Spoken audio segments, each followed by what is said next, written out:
നമ്മൾ ഇന്നത്തെ ഈ ഒരു വീഡിയോയിലൂടെ നമ്മുടെ ഡ്രൈവർ എക്സാമുകൾക്ക് വേണ്ടിയിട്ട് ഇനിയിപ്പോൾ നമുക്കറിയാം നമ്മൾ 2026 തുടക്കത്തിൽ നമുക്ക് എക്സൈസ് ഡ്രൈവറിന്റെ എക്സാം വരികയാണ് അല്ലെ. ഫെബ്രുവരി ലാസ്റ്റ് വീക്കാണ് നമ്മുടെ എക്സാം എന്ന് പറയുന്നത്. സോ ഈ 2026 ഈ ഒരു ഡ്രൈവർ എക്സാമുകൾക്ക് വേണ്ടിയിട്ട് പ്രിപ്പയർ ചെയ്യുന്നവർക്ക് ഈ സ്പെഷ്യൽ ടോപ്പിക്സിനെ കുറിച്ചിട്ട് ഡീറ്റെയിൽ ആയിട്ട് എങ്ങനെയൊക്കെയാണ് ക്വസ്റ്റ്യൻസ് വരിക, അല്ലെങ്കിൽ ഏതൊക്കെ ഭാഗങ്ങളാണ് നമ്മൾ പഠിക്കേണ്ടത് ശ്രദ്ധിക്കേണ്ടത് എന്നുള്ളത് നമ്മുടെ സിലബസ് വെച്ചിട്ട് ഒരു 6 മൊഡ്യൂൾസ് ആയിട്ടാണ് നമുക്ക് ഡ്രൈവിങ്ങിന്റെ ടോപ്പിക്സ് തന്നിട്ടുള്ളത്. അതിനെ വെച്ചിട്ട് മൊത്തത്തിൽ നമ്മൾ എന്ത് ചെയ്യാൻ പോവാണ്, ഒന്ന് എക്സ്പ്ലനേഷൻ എടുക്കാൻ പോവാണ്. നമ്മൾ ആ സിലബസ് നോക്കി മനസ്സിലാക്കി അവിടെ നിന്ന് എങ്ങനെയൊക്കെ ക്വസ്റ്റ്യൻസ് വരും, എന്തെല്ലാം കാര്യങ്ങൾ പഠിക്കണം എന്നുള്ളത് നമ്മളൊന്ന് ഉറപ്പിക്കുകയാണ്. അപ്പൊ നിങ്ങൾ പുതിയതായിട്ട് ഡ്രൈവർ എക്സാം എഴുതാൻ വേണ്ടിയിട്ട് തുടങ്ങുന്ന ഒരാളാണെന്നുണ്ടെങ്കിൽ നിങ്ങൾ ഈ ഒരു സിലബസിനെ തന്നെ ആദ്യം വ്യക്തമായിട്ടൊന്ന് പഠിക്കണം. നമ്മൾ ഒരു എക്സാമിന് വേണ്ടി പ്രിപ്പയർ ചെയ്യുന്നതിന് മുന്നേ സിലബസ് എന്താണെന്ന് അറിഞ്ഞിരിക്കണം എന്ന് പറയുമല്ലോ. പക്ഷെ അതിന് പകരം ഞാൻ പറയുകയാണെങ്കിൽ സിലബസ് നിങ്ങൾ വ്യക്തമായിട്ട് പഠിക്കണം. ആദ്യം സിലബസിനെ പഠിക്കണം. കാരണം സിലബസിൽ എന്തെല്ലാം കാര്യങ്ങളുണ്ട്, ഏതൊക്കെ ഭാഗങ്ങൾ വരാം. ദെൻ ഒരു സിലബസ് എടുത്തതിന് ശേഷം അതിനുശേഷം ഇതിന് മുന്നേ നടന്ന ഏതെങ്കിലും ഒരു എക്സാമിന്റെ ക്വസ്റ്റ്യൻ പേപ്പർ ഉണ്ടെങ്കിൽ ആ ക്വസ്റ്റ്യൻ പേപ്പർ എടുത്തിട്ട് ഈ സിലബസും ആ ക്വസ്റ്റ്യൻ പേപ്പറും തമ്മിൽ ഒന്ന് മാപ്പ് ചെയ്യാൻ പറ്റുമോ നോക്കണം, ഒന്ന് ലിങ്ക് ചെയ്യാൻ പറ്റുമോ നോക്കണം. കാരണം ഈ സിലബസിലെ ഇന്ന ഭാഗത്ത് നിന്നും ഇവിടെ ഇങ്ങനെ ഒരു ക്വസ്റ്റ്യൻ ചോദിച്ചിരുന്നു എന്നുള്ള രീതിയിൽ നമുക്ക് ലിങ്ക് ചെയ്യാൻ പറ്റുമോ നോക്കണം. അങ്ങനെ ലിങ്ക് ചെയ്ത് അത് ഒരു തുടക്കക്കാർക്കുള്ള ഒരു കാര്യമാണ്, തുടക്കക്കാർ അങ്ങനെ ചെയ്യാം. ഇനി നിങ്ങൾ ഓൾറെഡി എക്സാം എഴുതി കഴിഞ്ഞ 2 വർഷങ്ങളായിട്ട് പോലീസ് ഡ്രൈവർ, ഫയർമാൻ ഡ്രൈവർ ഒക്കെ എഴുതി എക്സ്പീരിയൻസ്ഡ് ആയിട്ടുള്ള ആളുകളാണ് നിങ്ങൾ ഈ വീഡിയോ കാണുന്നതെങ്കിൽ നിങ്ങൾ ചെയ്യേണ്ടത്, അപ്പൊ കഴിഞ്ഞ തവണ നമ്മൾ എഴുതിയ എക്സാമുകളിലൊക്കെ ചില ക്വസ്റ്റ്യൻസ് നമ്മൾ അറ്റൻഡ് ചെയ്തിട്ടുണ്ടാവും. ആ അറ്റൻഡ് ചെയ്തത് ഈ സിലബസിൽ നിന്ന് വന്ന ഭാഗം എവിടെ നിന്നുള്ളത് നിങ്ങൾക്ക് കൃത്യമായിട്ട് മനസ്സിലായിട്ടുണ്ടാവും. സോ ആ ഭാഗത്ത് നിന്ന് ഇനി അതല്ലാതെ ചോദിക്കാൻ പറ്റുന്ന ക്വസ്റ്റ്യൻസ് ഏതാ എന്നുള്ളത് സ്വയം ഒന്ന് ഫൈൻഡ് ഔട്ട് ചെയ്യണം. നമുക്ക് സ്വയം ഒന്ന് മനസ്സിലാക്കാൻ വേണ്ടിയിട്ട് വരണം. കാരണം നമ്മളോട് ഒരു തവണ നമ്മളുടെ ട്രാൻസ്പോർട്ട് ലൈസൻസിന്റെ വാലിഡിറ്റി ആണ് ചോദിച്ചിട്ടില്ലെന്നുണ്ടെങ്കിൽ നമുക്ക് അടുത്ത ഒരു ഉറപ്പിക്കാം, അടുത്ത എന്താ നമ്മളുടെ ഒരു ഹസാർഡ് ലൈസൻസിന്റെ വാലിഡിറ്റി ആയിരിക്കും ചോദിക്കാൻ പോകുന്നത്. അല്ലെങ്കിൽ ഒരു നോർമലി സാധാരണ ഉപയോഗിക്കുന്ന ഒരു ലൈസൻസിന്റെ വാലിഡിറ്റി ആയിരിക്കും ചോദിക്കാൻ പോകുന്നത്. അപ്പൊ അങ്ങനെ ഒരു ക്വസ്റ്റ്യനുമായി ബന്ധപ്പെട്ടിട്ടില്ല അതിനായിട്ട് കണക്ട് ചെയ്യാൻ പറ്റുന്ന, അല്ലെങ്കിൽ അതുമായി ബന്ധപ്പെട്ടിട്ടില്ല അതിന്റെ ഡിഫറെന്റ് ആയിട്ടുള്ള ബ്രാഞ്ചസ് പോലെ വരുന്ന ക്വസ്റ്റ്യൻസ് നമ്മൾ എന്ത് ചെയ്യണം, മനസ്സിലാക്കാൻ ശ്രമിക്കണം. അപ്പൊ അങ്ങനെയുള്ള കുറച്ച് കാര്യങ്ങളാണ് നമ്മൾ ഇന്നത്തെ ഈ സിലബസിലെ വീഡിയോയിലൂടെ ഡിസ്കസ് ചെയ്യാൻ പോകുന്നത്. സോ നിങ്ങൾ പുതുതായി പഠിച്ചു തുടങ്ങുന്ന ഒരാളാണെന്നുണ്ടെങ്കിൽ നിങ്ങൾ എന്ത് ചെയ്യുക, ഏതെങ്കിലും ഒരു ബാച്ചിൽ ജോയിൻ ചെയ്തിട്ട് കറക്റ്റ് സിലബസ് പ്രകാരം പഠിക്കാൻ നിങ്ങൾ ആഗ്രഹിക്കുന്നുണ്ടെന്നുണ്ടെങ്കിൽ ഇത് CCയിലെ നമ്പറിൽ കോൺടാക്ട് ചെയ്യാം. നമ്മളുടെ പുതിയ ബാച്ച് അവൈലബിൾ ആണ്. ഇനി വരാൻ പോകുന്ന ഡ്രൈവർ എക്സാമുകൾക്കൊക്കെ വേണ്ടി പ്രിപ്പയർ ചെയ്യുന്നതിന് വേണ്ടിയിട്ടുള്ള ബാച്ചസ് അവൈലബിൾ ആണ്. ടോട്ടലി സിലബസ് നമ്മുടെ സ്പെഷ്യൽ ടോപ്പിക്സ് അടക്കം വരുന്ന എല്ലാ സിലബസും കവർ ചെയ്യുന്ന രീതിയിൽ തന്നെയാണ് നമ്മുടെ ക്ലാസ്സസ് അറേഞ്ച് ചെയ്ത് വെച്ചിട്ടുള്ളത്. അതോടൊപ്പം തന്നെ അതിന്റെ PDF നോട്ട്സ്, എക്സ്ട്രാ നിങ്ങൾക്ക് ലൈവ് സെക്ഷൻസ് കാര്യങ്ങളൊക്കെ തന്നെ ഉണ്ടായിരിക്കും. അപ്പൊ അടുത്ത ഒരു വർഷത്തിൽ നല്ല എക്സാമുകളൊക്കെ എഴുതിയിട്ട് നിങ്ങൾക്ക് നിങ്ങളുടെ ഒരു വർഷമാക്കി മാറ്റാൻ വേണ്ടിയിട്ട് ശ്രമിക്കുക. അപ്പൊ ഞാൻ സിലബസിലോട്ട് പോവുകയാണ്, ജസ്റ്റ് സ്പെഷ്യൽ ടോപ്പിക്കിന്റെ സിലബസിലോട്ട്. അപ്പൊ ഫസ്റ്റ് പറഞ്ഞിട്ടുള്ള ഒരു 5 മാർക്ക് നമുക്ക് ഈ സിലബസിനെ 6 പാർട്ടാക്കിയിട്ടാണ് PSC നമ്മൾ ആ സിലബസിനെ സ്പെഷ്യൽ ടോപ്പിക്സിന്റെ ഡിവൈഡ് ചെയ്തിട്ടുള്ളത്. ടോട്ടൽ 30 മാർക്കാണെന്ന് അറിയാം. 30 മാർക്കിനെ 6 പാർട്ടായി ഡിവൈഡ് ചെയ്യുമ്പോൾ ഒരു പാർട്ടിന് 5 മാർക്കാണ് ഉള്ളത്. അപ്പൊ ആദ്യമായിട്ട് കാണുന്നവർക്ക് വേണ്ടിയിട്ടാണ് കേട്ടോ, പുതുതായിട്ടുള്ള ജോയിൻ ചെയ്ത് പുതുതായിട്ട് പഠിക്കുന്ന കുറെ ആളുകളുണ്ട്, അവർക്കൊക്കെ വേണ്ടിയിട്ടാണ്. സോ ആ 5 മാർക്കിന്റെ ഓരോരോ സെക്ഷൻസ് ആയിട്ടാണ് ഞാനിവിടെ എക്സ്പ്ലെയിൻ ചെയ്യാൻ പോകുന്നത്. അപ്പൊ ഫസ്റ്റ് വൺ എന്ന് പറയുന്നത് ഡ്രൈവിംഗ് ലൈസൻസ് റിലേറ്റഡ് ആയിട്ടുള്ള ക്വസ്റ്റ്യൻസ്, അതുമായി ബന്ധപ്പെട്ടുള്ള റെഗുലേഷൻസ് ആണ്. അതിൽ നിന്നാണ് നമ്മുടെ ക്വസ്റ്റ്യൻസ് വരുന്നത്. അതിൽ നമ്മുടെ മോട്ടോർ വെഹിക്കിൾ ആക്ടിന്റെ 1988 മോട്ടോർ വെഹിക്കിൾ ആക്ടിന്റെ ചാപ്റ്റർ 1, 2 ഭാഗങ്ങളിൽ നിന്ന് വരുന്ന കാര്യങ്ങളാണ് മെയിൻ ആയിട്ടുള്ളത്. അതേപോലെ തന്നെ സെൻട്രൽ മോട്ടോർ വെഹിക്കിൾ റൂൾസിലെയും കേരള മോട്ടോർ വെഹിക്കിൾ റൂൾസിലെയും ഭാഗങ്ങളിൽ ഉൾപ്പെടുത്തിയിട്ടുണ്ട്. അപ്പൊ നമുക്ക് ആദ്യം എന്താണ് ഇതൊക്കെയെന്ന് അറിയണം. ഏതൊക്കെ നമ്മളുടെ central motor vehicle rules, Kerala motor vehicle rules, motor vehicle act, ഈ കാര്യങ്ങളൊക്കെ എന്താ എന്നുള്ളത് നമുക്ക് കറക്റ്റ് ആയിട്ട് അറിയണം അല്ലെ. അപ്പൊ നമുക്ക് 3 കാര്യങ്ങളാണ് നമുക്ക് പഠിക്കാനുള്ളത്. ഒന്ന് എന്ന് പറഞ്ഞു കഴിഞ്ഞാൽ motor vehicle act. Motor vehicle act എന്ന് പറയുന്നത് 1988 motor vehicle act. 1988 motor vehicle act ആണെങ്കിൽ പോലും കുറെ കാലങ്ങൾ, ഓരോ കാലഘട്ടത്തിനനുസരിച്ച് അതിൽ അമെന്റ്മെന്റ് വരാറുണ്ട്, പുതിയ അമെന്റ്മെന്റ് വരാറുണ്ട്. ഏറ്റവും കൂടുതലായിട്ട് ലാസ്റ്റ് റീസെന്റ് 2019 വലിയൊരു അമെന്റ്മെന്റ് പ്രകാരം കുറെ കാര്യങ്ങളിലെ വാല്യൂസ് ചേഞ്ച് ചെയ്തിട്ടുണ്ടായിരുന്നു. സോ നമ്മൾ എപ്പോഴും പഠിക്കുന്ന സമയത്ത് ഏറ്റവും ലേറ്റസ്റ്റ് ആയിട്ടുള്ള അമെന്റ്മെന്റിൽ പറയുന്ന കാര്യങ്ങൾ വെച്ച് പഠിക്കുക. നമ്മൾ ഈ motor vehicle act 1988 PDF download ചെയ്ത് കഴിഞ്ഞാൽ നമുക്ക് ഈസിയാ, ഗൂഗിളിൽ അവൈലബിൾ ആണ്, ഓപ്പൺ സോഴ്സ് ആയിട്ട് അവൈലബിൾ ആണ്. അത് ഡൗൺലോഡ് ചെയ്ത് കഴിഞ്ഞാൽ അതിൽ 1988 അന്ന് അതിനുശേഷം വന്ന നിയമങ്ങൾ, അന്നാണോ 88 വരുന്ന സമയത്ത് ഉണ്ടായ നിയമങ്ങളായിരിക്കും ഉണ്ടായിരിക്കുക. പല കാര്യങ്ങളും അതിൽ പുതിയതായിട്ട് ആഡ് ചെയ്തിട്ടില്ല. പക്ഷെ പുതിയ കാര്യങ്ങൾ ആഡ് ചെയ്തിട്ടുള്ള അമെന്റ്മെന്റ് ഉണ്ടാവും. അപ്പൊ ആ കാര്യങ്ങൾ നോക്കിയിട്ട് വേണം നിങ്ങൾ പഠിക്കാൻ. നമ്മളെ റോഡിന്റെ കണ്ടീഷൻ മാറുന്നതിനനുസരിച്ച്, വാഹനങ്ങളുടെ കണ്ടീഷൻ മാറുന്നതിനനുസരിച്ച് റോഡിലെ സ്പീഡുകൾ, ഫൈനുകൾ, അങ്ങനെ ഓരോ കാര്യങ്ങളും മാറ്റങ്ങൾ വന്നിട്ടുണ്ട്. സോ ആ മാറ്റങ്ങളൊക്കെ നോക്കിയിട്ട് വേണം പഠിക്കാൻ. Motor vehicle ആക്ടിലെ 1988. ദെൻ അടുത്തത് എന്ന് പറയുന്നത് നമുക്ക് പഠിക്കേണ്ട അടുത്ത രേഖയാണ് CMVR എന്ന് പറയുന്നത്. CMVR central motor vehicle rules എന്ന് പറയുന്നത് അല്ലെ. CMVR central motor vehicle rules. Central motor vehicle റൂൾസിലെ കുറച്ച് ലിമിറ്റഡ് ആയിട്ടുള്ള കുറച്ച് കാര്യങ്ങൾ മാത്രമേ നമ്മോട് പഠിക്കാൻ പറ്റുള്ളൂ. മോട്ടോർ വെഹിക്കിൾ ആക്ടിന്റെ ആണ് നമ്മോട് ഏറ്റവും കൂടുതൽ പഠിക്കാൻ പറഞ്ഞിട്ടുള്ളത്. മോട്ടോർ വെഹിക്കിൾ ആക്ട് മൊത്തം നമുക്ക് പഠിക്കാനില്ല കേട്ടോ. 14 ചാപ്റ്ററും 2 ഷെഡ്യൂളാണ് ഉള്ളത്. ഒരു ഷെഡ്യൂൾ ഇപ്പോൾ എടുത്ത് ഒഴിവാക്കിയിട്ടുണ്ട്, ഒരു ചാപ്റ്ററും എടുത്ത് ഒഴിവാക്കിയിട്ടുണ്ട്. എങ്കിലും അതാണ് മോട്ടോർ വെഹിക്കിൾ ആക്ടില്. അതില് ഒന്നാമത്തിലെ ഡെഫിനിഷൻസിന്റെ ഭാഗം, രണ്ടാമത്തെ ലൈസൻസിന്റെ ഭാഗം, പിന്നെ നമ്മളുടെ കൺട്രോൾ ഓഫ് ട്രാഫിക് എന്ന് പറയുന്ന 8ാമത്തെ ചാപ്റ്റർ വരുന്നുണ്ട്. പിന്നെ 13ാമത്തെ ഒരു ഒഫൻസസ് വരുന്നുണ്ട്. ഈ ഒരു 4 ചാപ്റ്ററുകളിൽ നിന്നുള്ള കുറച്ച് സെക്ഷൻസ് മാത്രമേ നമുക്ക് സിലബസിൽ വന്നിട്ടുള്ളൂ. മോട്ടോർ വെഹിക്കിൾ ആക്ട് എന്ന് പറഞ്ഞാൽ മൊത്തം രേഖ മൊത്തം ഒന്നും നമുക്ക് എന്ത് ചെയ്യില്ല, പഠിക്കാനില്ല. CMVRലെയും കുറച്ച് ഭാഗങ്ങൾ, ഈ ലൈസൻസിങ്ങുമായി ബന്ധപ്പെട്ട ഭാഗങ്ങൾ നമ്മൾ CMVRലാണെങ്കിലും KMVRലാണെങ്കിലും മോട്ടോർ വെഹിക്കിൾ ആക്ടിലാണെങ്കിലും നമ്മൾ പഠിക്കണം. സോ നെക്സ്റ്റ് പിന്നെ അടുത്തെന്ന് പറഞ്ഞു കഴിഞ്ഞാൽ KMVR ആണ്, കേരള മോട്ടോർ വെഹിക്കിൾ റൂൾസ് അല്ലെ. Kerala motor vehicle rules KMVR. ഈ KMVR നമുക്ക് പഠിക്കാനുണ്ട്. KMVRൽ സ്ഥിരമായിട്ട് ചോദിക്കുന്ന കുറച്ച് ക്വസ്റ്റ്യൻസ് ഉണ്ട് അല്ലെ. ലൈസൻസിങ് അതോറിറ്റിയുമായി ബന്ധപ്പെട്ടിട്ടുള്ള കാര്യങ്ങൾ, ഇങ്ങനെയുള്ള കാര്യങ്ങളൊക്കെ തന്നെയാണ് നമുക്ക് എന്തില് നോർമലി പഠിക്കേണ്ടത്. അപ്പൊ ഇതാണ് നമ്മളുടെ ഫസ്റ്റ് പൊളിനില. ഇതിൽ നിന്ന് 5 മാർക്കാണ് വരിക. ഈ 5 മാർക്കിൽ അതിനും ഒരു സ്പ്ലിറ്റ് സിലബസ് പറഞ്ഞിട്ടുണ്ട്. ഇതിപ്പോ ജസ്റ്റ് ഹെഡിങ് മാത്രമായിട്ടേ ഞാൻ കൊടുത്തിട്ടുള്ളൂ. അതിലൊരു സ്പ്ലിറ്റ് സിലബസ് പറഞ്ഞിട്ടുണ്ട്. ആ സ്പ്ലിറ്റ് സിലബസിലുണ്ട് ഓരോ ഭാഗത്ത് നിന്ന് എങ്ങനെയൊക്കെയാണ് പഠിക്കേണ്ടത് എന്ന് പറയുന്നത്. എങ്ങനെയൊക്കെയാണ് പഠിക്കേണ്ടത് പറയുന്നുണ്ട്. അപ്പൊ ഇതില് ഫസ്റ്റ് നമുക്ക് പഠിക്കാൻ പറയുന്നത് ഡെഫിനിഷൻസിന്റെ ഭാഗമാണ്. ഫസ്റ്റ് നമ്മൾ പഠിക്കാൻ പറയുന്നത് ഡെഫിനിഷന്റെ ഭാഗമാണ്. ഫസ്റ്റ് ഡെഫിനിഷൻ എന്ന് പറഞ്ഞാൽ എന്താ, നമ്മൾ ഓരോ ടേംസ് എക്സ്പ്ലെയിൻ ചെയ്യുന്നതിന് മുന്നോടിയായിട്ട്, ഈ ലോകളൊക്കെ പറയുന്നതിന് മുന്നോടിയായിട്ട് നമുക്ക് ഓരോന്നിന്റെയും ഡെഫിനിഷൻ അറിഞ്ഞിരിക്കണം. ഇപ്പൊ ഒരു ഉദാഹരണം പറയുകയാണെന്നുണ്ടെങ്കിൽ ഹെവി പാസഞ്ചർ മോട്ടോർ വെഹിക്കിൾ എന്ന് നമ്മൾ പറയുന്നുണ്ടെങ്കിൽ, നമ്മൾ ആ ലോ പറയുന്ന സമയത്ത് പലപ്പോഴും പറയണം heavy passenger vehicle, heavy vehicle, heavy motor vehicle എന്നിങ്ങനെ പറയുന്നുണ്ടാവും. പക്ഷെ നമുക്ക് അറിയണം എന്താണ് ഹെവി പാസഞ്ചർ മോട്ടോർ വെഹിക്കിൾ എന്ന്. അപ്പൊ അങ്ങനെയുള്ള കാര്യങ്ങൾ, അതായത് 12,000 കിലോഗ്രാമിന് മുകളിൽ ഗ്രോസ് വെഹിക്കിൾ വെയിറ്റ് ഉള്ള യാത്രക്കാരെ കൊണ്ടുപോകാൻ ഉപയോഗിക്കുന്ന വാഹനങ്ങളെയാണ് നമ്മൾ ഹെവി പാസഞ്ചർ മോട്ടോർ വെഹിക്കിൾ എന്ന കാറ്റഗറിയിൽ ഉൾപ്പെടുത്തിയിട്ടുള്ളത്. ഈ കാര്യം നമുക്ക് അറിഞ്ഞാൽ മാത്രമേ നമുക്ക് ഇനി പറയുന്ന സമയത്ത് ഇത് മനസ്സിലാക്കാൻ കഴിയുള്ളൂ. ഹെവി വാഹനങ്ങൾക്ക് ഇത്രയാണ് ഫൈന്, ലൈറ്റ് വാഹനങ്ങൾക്ക് ഇത്രയാണ് ഫൈൻ എന്നൊക്കെ പറയുമ്പോഴൊക്കെ നമുക്ക് മനസ്സിലാക്കണമെങ്കിൽ ആദ്യം ഡെഫിനിഷൻസ് അറിയണം. അപ്പൊ ഈ ഡെഫിനിഷൻസ് സിമ്പിൾ ആണ്. ഒരു 7 ഡെഫിനിഷൻ മാത്രമേ പറഞ്ഞുള്ളൂ. ഈ 7 നിന്ന് 1 മാർക്ക് എന്തായാലും ചോദിക്കും. ആ 7 പഠിക്കാൻ നമുക്ക് ശരിക്കും പറയുകയാണെന്നുണ്ടെങ്കിൽ 10 മിനിറ്റ് വേണ്ട. 10 മിനിറ്റ് കൊണ്ട് നമുക്ക് ഇവിടുത്തെ ഫസ്റ്റത്തെ 1 മാർക്ക് നമുക്ക് മേടിക്കാൻ പറ്റും. 7 പഠിക്കാൻ 10 മിനിറ്റ് വേണ്ട. അതിൽ നിന്ന് ഇതുവരെ വന്നിട്ടുള്ള ക്വസ്റ്റ്യൻസ് നോക്കുകയാണെങ്കിൽ ഒരു 15 ക്വസ്റ്റ്യനൊക്കെ നമുക്ക് കളക്ട് ചെയ്യാൻ പറ്റും. ഈ 15 ക്വസ്റ്റ്യൻ കൂടി പഠിച്ചു കഴിഞ്ഞാൽ അത് കംപ്ലീറ്റ് ആയി. അതിൽ നിന്ന് ഒരിക്കലും നിങ്ങൾക്ക് മാർക്ക് നഷ്ടപ്പെടില്ല. രണ്ടാമത്തെ ഒരു ഭാഗം എന്ന് പറയുന്നത്, രണ്ടാമത്തെ ഒരു ക്വസ്റ്റ്യൻ പറയുന്നത് പറഞ്ഞാൽ വാഹനങ്ങളുടെ കാറ്റഗറിയെ കുറിച്ചാണ്. വാഹനത്തിന് ഓരോ ഡിഫറെന്റ് ടൈപ്പ് ഓഫ് കാറ്റഗറി ആക്കി തരംതിരിച്ചിട്ടുണ്ട്. അത് തന്നെ ശരിക്കും നമുക്കൊരു 3 കാറ്റഗറിയാണ് മെയിൻ കാറ്റഗറി വരുന്നത്. ആ 3 കാറ്റഗറിക്കും സബ് കാറ്റഗറി ആയിട്ട് ഒരു 3 മുതൽ 5 വരെ കാറ്റഗറി വരുന്നുണ്ട്. M type of vehicles, N type of vehicles, T type of vehicles, L vehicles. ഇപ്പൊ ഇങ്ങനെയുള്ള വാഹനങ്ങളുടെ കാറ്റഗറിയാണ്. അതിൽ നിന്നും നമുക്ക് എന്ത് വരുന്നുണ്ട്, 1 മാർക്കിന് വരുന്നുണ്ട്. എല്ലാ തവണയും ആ ക്വസ്റ്റ്യൻ പേപ്പറിൽ ഒരു ക്വസ്റ്റ്യൻ ചോദിക്കാറുണ്ട്. ഒന്നെങ്കിൽ M1 ചോദിക്കും, അല്ലെങ്കിൽ M2 ചോദിക്കും, അല്ലെങ്കിൽ M3 ചോദിക്കും. ഇനി അതല്ലെങ്കിൽ അതിന്റെ ഡെഫിനിഷൻ തന്നിട്ട് ഓപ്ഷനിൽ ആൻസർ വരുന്ന രീതിയിൽ ചോദിക്കാം. അപ്പൊ എങ്ങനെ വേണമെങ്കിലും ചോദിക്കാം, നമുക്ക് ഈസി ആയിട്ട് ആൻസർ ചെയ്യാൻ പറ്റുന്നതാണ്. ദെൻ മൂന്നാമത്തെ ഒരു മാർക്ക് എന്ന് പറയുന്നത് നമ്മുടെ മോട്ടോർ വെഹിക്കിൾ ആക്ടിലെ ലൈസൻസുമായി ബന്ധപ്പെട്ട കാര്യങ്ങളാണ്. മോട്ടോർ വെഹിക്കിൾ ആക്ടിലെ ലൈസൻസുമായി ബന്ധപ്പെട്ട കാര്യങ്ങളാണ് 1 മാർക്കിന് വരുന്നത്. മോട്ടോർ വെഹിക്കിൾ ആക്ടിലെ ലൈസൻസുമായി ബന്ധപ്പെട്ട കാര്യങ്ങൾ എന്ന് പറഞ്ഞാൽ എന്താ, ആ ലൈസൻസ് എടുക്കുന്നതുമായി ബന്ധപ്പെട്ടത്, നമ്മൾ ലൈസൻസിന്റെ ഫോം, ലൈസൻസ് എങ്ങനെയാണ് എടുക്കേണ്ടത്, അതിന്റെ ലൈസൻസ് പുതുക്കേണ്ട കാര്യങ്ങൾ, വയസ്സിന്റെ കാര്യങ്ങൾ അല്ലെ, അങ്ങനെയുള്ള നമ്മളെ ഗവൺമെന്റ് ലൈസൻസ് ഡിസ്ക്വാളിഫൈ ചെയ്യാനുള്ളത്, അതോറിറ്റി ലൈസൻസ് ഡിസ്ക്വാളിഫൈ ചെയ്യാനുള്ള കാര്യങ്ങൾ, ഈ കാര്യങ്ങളൊക്കെ തന്നെയാണ് നെക്സ്റ്റ് മൂന്നാമത്തെ ഒരു ഭാഗം ക്വസ്റ്റ്യൻ ആയിട്ട് വരിക. ദെൻ നാലാമത്തെ, ഇത് ചെറുതായിട്ട് ചില സമയങ്ങളിൽ ഓർഡർ മാറാറുണ്ട് കേട്ടോ. ആദ്യമൊക്കെ സെയിം പാറ്റേൺ അവർ കീപ്പ് ചെയ്തിരുന്നു, ഇപ്പൊ ചെറുതായിട്ടൊക്കെ ഓർഡർ മാറാറുണ്ട് എങ്കിലും. ദെൻ നാലാമത്തെ ക്വസ്റ്റ്യൻ എന്ന് പറയുന്നത് മോട്ടോർ വെഹിക്കിൾ ആക്ട് നമ്മൾ പറഞ്ഞല്ലോ. പിന്നെ നമുക്ക് പറയാനുള്ള എന്താണ്, സെൻട്രൽ മോട്ടോർ വെഹിക്കിൾ റൂൾസ്. ഈ സെൻട്രൽ മോട്ടോർ വെഹിക്കിൾ റൂൾസിൽ കുറച്ച് പറയുന്നുണ്ട്, ലൈസൻസ് എടുക്കുന്നതുമായി ബന്ധപ്പെട്ടിട്ടുള്ള കുറച്ച് കാര്യങ്ങൾ, അതാണ് വരിക.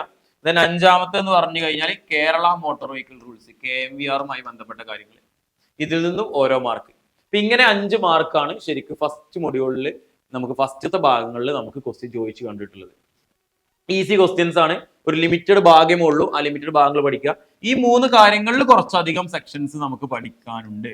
ഇത് രണ്ടെന്ന് പറഞ്ഞാൽ വളരെ സിമ്പിൾ ആണ്. ഞാൻ പറയലേ 5 മിനിറ്റോ 10 മിനിറ്റ് കൊണ്ടോ പഠിക്കാൻ പറ്റുന്നുള്ളൂ. ഇതൊരു 10 മിനിറ്റ് മതി, ഇതൊരു 5 മിനിറ്റ് മതി അത് പഠിക്കാൻ. ഇവിടെ നമുക്ക് കുറച്ച് സമയം ഇൻവെസ്റ്റ് ചെയ്യേണ്ടി വരും, നമുക്ക് കുറച്ചധികം പഠിക്കാനുണ്ട്. സോ അതാണ് ഫസ്റ്റത്തെ ഒരു മൊഡ്യൂൾ എന്നുള്ള രീതിയിൽ പറയുന്നത്. ദെൻ നെക്സ്റ്റ് അടുത്തത് എന്ന് പറയുന്നത് രണ്ടാമത്തിലോട്ട് പോവാം. രണ്ടാമത്തെ ഭാഗം എന്ന് പറഞ്ഞാൽ രണ്ടാമത്തെ 5 മാർക്ക്. രണ്ടാമത്തെ 5 മാർക്കിനെ രണ്ടായിട്ട് തരം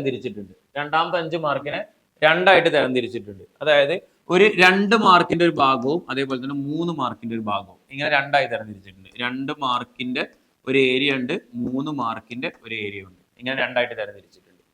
ഈ 2 മാർക്കിന്റെ ഭാഗങ്ങളിൽ പറയുന്നത് നമ്മളുടെ വാഹനവുമായി ബന്ധപ്പെട്ട ചെറിയ കുറച്ച് കാര്യങ്ങളാണ്.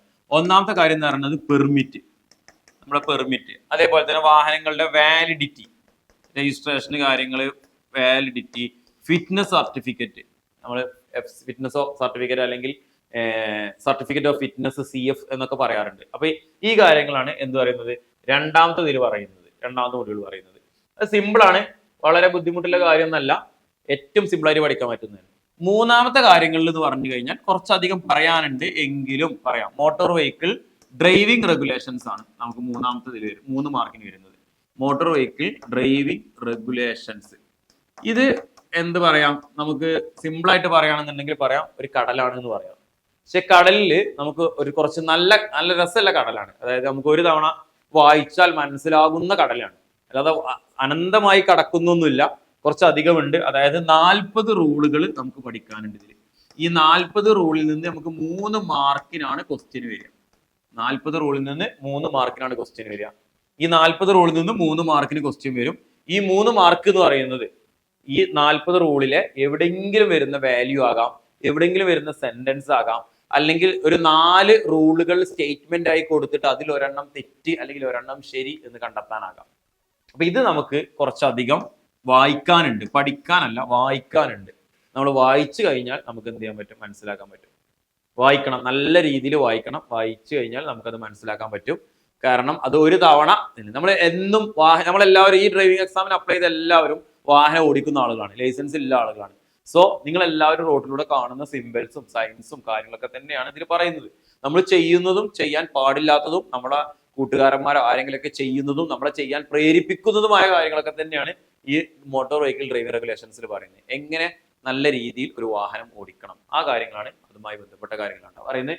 സോ ഇതാണ് രണ്ടാമത്തെ മൊഡ്യൂൾ എന്നുള്ള രീതിയിൽ നമുക്ക് വരുന്നത്. ദെൻ മൂന്നാമത്തതിലോട്ട് വരുന്ന സമയത്ത് basic knowledge of automobile engineering with respect central motor vehicle rules 1989 rule number 31. ഇത് നമ്മളെ വാഹനവുമായി ബന്ധപ്പെട്ട കാര്യങ്ങളിൽ തന്നെ നമുക്ക് ഓട്ടോമൊബൈൽ റിലേറ്റഡ് ആയിട്ടുള്ള കുറച്ച് കാര്യങ്ങൾ, അതായത് വാഹനത്തിന്റെ കുറച്ച് ടെക്നോളജിയും കാര്യങ്ങളൊക്കെ ഉണ്ടാവുമല്ലോ, ആ കാര്യങ്ങളാണ് നമുക്ക് എന്ത് വരുന്നത് ഈ മൂന്നാമത്തിൽ വരുന്നത്. ബേസിക് ആയിട്ടുള്ള ഓട്ടോമൊബൈലിന്റെ കാര്യങ്ങൾ. ബേസിക് ആയിട്ട് ഓട്ടോമൊബൈൽ കാര്യങ്ങൾ എന്ന് പറഞ്ഞു കഴിഞ്ഞാൽ ഒരു വാഹനത്തിന് എന്തൊക്കെയാണ് കൺട്രോളുകൾ ഉണ്ടായിരിക്കും. ഒരു ഉദാഹരണം പറഞ്ഞുതരാം. വാഹനത്തിന് കുറച്ച് കൺട്രോളുകൾ ഉണ്ട്. നമ്മൾ ഫസ്റ്റ് പറയും വാഹനത്തിന്റെ കുറെ അധികം കൺട്രോളുകൾ ഉണ്ട്. അതിൽ നമുക്ക് കുറച്ച് കൺട്രോളുകൾ പറയാം. ഒന്ന് ഫുഡ് കൺട്രോൾസ്, നമ്മൾ കാല് കൊണ്ട് കൺട്രോൾ ചെയ്യാൻ പറ്റുന്ന കാര്യങ്ങൾ നിങ്ങൾക്ക് എല്ലാവർക്കും അറിയുന്നതായിരിക്കും. ആക്സിലേറ്റർ, ബ്രേക്ക്, ക്ലച്ച് കാര്യങ്ങളൊക്കെ. അതേപോലെ തന്നെ കൈകൊണ്ട് കൺട്രോൾ ചെയ്യാൻ പറ്റുന്ന കാര്യങ്ങൾ, ഹാൻഡ് കൺട്രോൾസ്. അപ്പൊ അങ്ങനെയുള്ള കാര്യങ്ങളൊക്കെ ഉണ്ടല്ലോ, അതൊക്കെയാണ് വരുന്നത്. പിന്നെ നമ്മൾ നല്ല സുരക്ഷിതമായി ഡ്രൈവ് ചെയ്യണമെന്നുണ്ടെങ്കിൽ നമ്മൾ ചെയ്യേണ്ട കുറെ കാര്യങ്ങൾ പറയുന്നുണ്ട്. സുരക്ഷിതമായി ഡ്രൈവ് ചെയ്യണമെന്നുണ്ടെങ്കിൽ ചെയ്യുന്ന കാര്യങ്ങൾ എന്തൊക്കെ? ഒരു നോർമൽ റോഡിലൂടെ ഓടിക്കുന്ന സമയത്ത്, ഒരു കുത്തനെയുള്ള റോഡിലൂടെ അല്ലെ, ഒരു ചുരം കയറുന്ന സമയത്ത് ഓടിക്കുന്ന ആളുകൾ ശ്രദ്ധിക്കേണ്ട കാര്യങ്ങൾ അല്ലെ, നല്ല ഒരു good qualities of A driver എന്ന് വേണമെങ്കിൽ പറയാം. ഒരു നല്ല ഡ്രൈവർക്ക് ഉണ്ടാകേണ്ട ക്വാളിറ്റീസ് എന്തൊക്കെയാണ്, അങ്ങനെയുള്ള നമ്മുടെ വെഹിക്കിൾ റൂൾസിലെ കുറച്ച് പോയിന്റ്സും കാര്യങ്ങളൊക്കെ തന്നെയാണ് എന്തിൽ പറയുന്നത്, ഈ ഒരു മൂന്നാമത്തെ ഇതിൽ പറയുന്നത്. ഇതും 5 മാർക്കിനാണ്. ഈ 5 മാർക്ക് എന്ന് പറഞ്ഞു കഴിഞ്ഞാൽ സാധാരണ ഒരു വാഹനം ഓടിക്കുന്ന ഒരാൾക്ക് അറ്റൻഡ് ചെയ്യാൻ പറ്റുന്ന കാര്യങ്ങൾ തന്നെ ഉള്ളൂ, കൂടുതലായിട്ടൊന്നും പറയുന്നില്ല. പിന്നെ അതിൽ കുറച്ച് ടെക്നിക്കൽ ടേംസ് വരുന്നുണ്ട്. ആ ടേംസ് നമ്മൾ എന്തായാലും പഠിക്കണം. ഇപ്പൊ സിമ്പിൾ ആയിട്ട് പറയുകയാണെന്നുണ്ടെങ്കിൽ നമ്മൾ ടെയിൽ ഗേറ്റിംഗ് ഒരു തവണ ചോദിച്ച ക്വസ്റ്റ്യൻ ആണ് എക്സാമിന്. ടെയിൽ ഗേറ്റിംഗ് എന്നാൽ എന്ത്? അപ്പൊ ടെയിൽ ഗേറ്റിംഗ് എന്താന്നുള്ളത് അറിയണം, അത് അതിലാണ് നമ്മൾ പറയുന്നത്. അപ്പോൾ അങ്ങനെയുള്ള പോയിന്റ്സ് കാര്യങ്ങളൊക്കെ ഉണ്ടല്ലോ, ഇതൊക്കെയാണ് നമുക്ക് എന്ത് വരുന്നത് ഈ ഒരു മൂന്നാമത്തെ മൊഡ്യൂളിൽ എന്ന് പറഞ്ഞുകൊണ്ട് വരുന്നത്. ദെൻ നെക്സ്റ്റ് 4ാമത്തെ മൊഡ്യൂളിലോട്ട് പോവുകയാണെങ്കിൽ offences under motor vehicle act 1988. Offences under motor vehicle act 1988.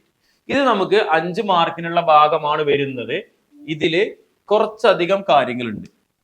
5 മാർക്കിന്റെ ഭാഗങ്ങളാണ് വരുന്നത്. അതിൽ കുറച്ചധികം കാര്യങ്ങളുണ്ട് എന്ന് പറയാൻ കാരണം ഇതില് നമുക്ക് സെക്ഷൻസ് ആണ്, ഓരോ സെക്ഷൻസ് ആണ്. ഇത് നമ്മൾ കുറച്ച് സമയമെടുത്ത് പഠിക്കണം. എന്ന് പറഞ്ഞാൽ ആദ്യം 8 ദിവസം കൊണ്ട് തന്നെ ഈ സെക്ഷൻസ് പഠിക്കാൻ വേണ്ടി കയറരുത്. നിങ്ങൾക്ക് കയറാം, നിങ്ങൾക്ക് പഠിക്കാം, നിങ്ങൾക്ക് മനസ്സിലാവും. പക്ഷെ എന്ത് സംഭവിക്കും, പരീക്ഷ എഴുതുന്ന സമയത്ത് നമുക്ക് ആൻസർ തെറ്റിപ്പോകും. കാരണം ഇവിടെ നമ്മുടെ മോട്ടോർ വെഹിക്കിൾ ആക്ടിലെ സെക്ഷൻസ്, ഈ സെക്ഷൻസ് പറയുന്ന സമയത്ത് ശരിക്കും 177 സെക്ഷൻ മുതൽ ഒരു 201 സെക്ഷൻ വരെയാണ് നമ്മോട് പഠിക്കാൻ പറഞ്ഞിട്ടുള്ളത്. ഇതിന്റെ ഇടയിൽ പുതുതായിട്ട് ആഡ് ചെയ്ത സെക്ഷൻസ് വേറെയുണ്ട്. അപ്പൊ ഇത്രയും സെക്ഷൻസും അതിന്റെ വാല്യൂം അതിന്റെ സബ് സെക്ഷൻസും പഠിക്കുന്ന സമയത്ത് നമുക്ക് തെറ്റിപ്പോകും. അപ്പൊ എപ്പോഴും ഇതെന്ത് ചെയ്യുക, ഇതൊരു 35-40 സെക്ഷൻ ഉണ്ടെങ്കിൽ ഒരു ദിവസം ഒരു 5 സെക്ഷൻ വെച്ചൊക്കെ പഠിച്ചുകൊണ്ടിരിക്കുക. അങ്ങനെ കണ്ടിന്യൂസ് ഒരു എന്ത് ചെയ്യുക, കുറച്ചു കാലം എടുത്തിട്ട് പഠിക്കുക. ഒറ്റയടിക്ക് ഒരു ദിവസം കൊണ്ട് നിങ്ങൾ ഈ 30 സെക്ഷൻ പഠിക്കാൻ പോകരുത്. നിങ്ങൾക്ക് പഠിയും, ഓക്കെ കറക്റ്റ് ആണ്, പക്ഷെ എക്സാമിന് എഴുതുന്ന സമയത്ത് ആൻസർ തെറ്റിപ്പോകും. നമ്മളത് ശ്രദ്ധിക്കാതെ ആൻസർ തെറ്റിപ്പോകും. അതാണ് ഒരെണ്ണം. ഇതേപോലെ തന്നെ മറ്റൊരു ഭാഗം ഇതിൽ പഠിക്കാനുള്ളതെന്ന് പറഞ്ഞു കഴിഞ്ഞാൽ നമ്മുടെ കൺട്രോൾ ഓഫ് ട്രാഫിക് എന്നുള്ള ഭാഗമുണ്ട്. കൺട്രോൾ ഓഫ് ട്രാഫിക് നമ്മളെ മോട്ടോർ വെഹിക്കിൾ ആക്ടിൽ വരുന്ന സാധനമാണ് കൺട്രോൾ ഓഫ് ട്രാഫിക് എന്ന് പറയുന്നത്. ഈ കൺട്രോൾ ഓഫ് ട്രാഫിക് എന്ന ഭാഗത്ത് കുറച്ച് സെക്ഷൻസ് ഉണ്ട്. നമ്മളെ 112, 113, 114, 115, അതേപോലെ തന്നെ 132, 133, 134 ഈ സാധനങ്ങളൊക്കെ. ഇതൊക്കെ എന്ന് പറഞ്ഞാൽ നമുക്ക് കുറച്ചധികം ട്രാഫിക് സ്പീഡ്, ഒരു വാഹനത്തിന്റെ സ്പീഡ് ലിമിറ്റ് എത്രയാണ്, ഒരു വാഹനത്തിൽ എത്രത്തോളം വെയിറ്റ് കയറ്റാം, അല്ലെങ്കിൽ ഓവർ വെയിറ്റ് കയറ്റി കഴിഞ്ഞാൽ അതിന് ചെയ്യേണ്ട കാര്യങ്ങൾ എന്തൊക്കെ, അങ്ങനെയുള്ള കാര്യങ്ങളൊക്കെ തന്നെയാണ് ഈ സെക്ഷനിൽ വരുന്നത്. ഡ്രൈവർക്ക് ഒരു അപകടം സംഭവിക്കുന്ന സമയത്ത് ഡ്രൈവറുടെ ഡ്യൂട്ടീസ് എന്തൊക്കെയാണ്, ഈ കാര്യങ്ങളൊക്കെ തന്നെയാണ് വരുന്നത്. ഇത് കുറച്ച് വലിയ മൊഡ്യൂളാണ്, 5 മാർക്കിന്റെ മൊഡ്യൂളാണ്. നമ്മൾ സമയം 5 മാർക്കാണ്. നമ്മൾ സമയം എടുത്തന്നെ പഠിക്കണം. നമ്മൾ സമയം എടുക്കാതെ നമുക്ക് ഒറ്റയടിക്ക് തീർക്കാൻ കഴിയുന്ന ഒരു മൊഡ്യൂൾ അല്ല. ഇവിടെയാണ് ഏറ്റവും കൂടുതൽ നെഗറ്റീവ് വരുന്ന ഒരു ഏരിയ, ഏറ്റവും കൂടുതൽ മാർക്ക് നെഗറ്റീവ് വരുന്ന ഒരു ഏരിയ എന്ന് പറഞ്ഞതാണ്. കാരണം നമ്മൾ ആ പറയുന്ന ഫൈനുകളുടെ എമൗണ്ട് ഒക്കെ ചിലപ്പോൾ എക്സാമിൽ എത്തുന്ന സമയത്ത് നമുക്ക് മറന്നു പോയിട്ടുണ്ടാവും. കുറേ തവണ എഴുതി എയിമാവുന്ന ആളുകൾ ഒഴിച്ച് ബാക്കിയുള്ള ആളുകൾക്ക് എന്തുണ്ടാവും, മറന്നു പോയിട്ടുണ്ടാവും. അപ്പൊ സിമ്പിൾ ആയിട്ടുള്ള കാര്യങ്ങളുണ്ടാവും. അപ്പൊ ഒരു മദ്യപിച്ച് വാഹനം ഓടിക്കുക, ഈ സെക്ഷൻ ഒന്നും ഒരാളും മറക്കൂല. കാരണം നമുക്ക് കൂടുതലായിട്ട് നമ്മൾ കാണുന്ന അല്ലെങ്കിൽ നമ്മൾ കൂടുതലായിട്ട് ചർച്ച ചെയ്യുന്ന വിഷയങ്ങളിൽ പെട്ടതായതുകൊണ്ട് മറക്കാൻ സാധ്യതയില്ല.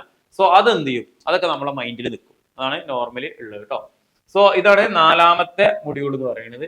നെക്സ്റ്റ് നമുക്ക് വരുന്നത് 5ാമത്തെ മൊഡ്യൂളും 6ാമത്തെ മൊഡ്യൂളും. ഒന്ന് പെട്ടെന്ന് പറയാം.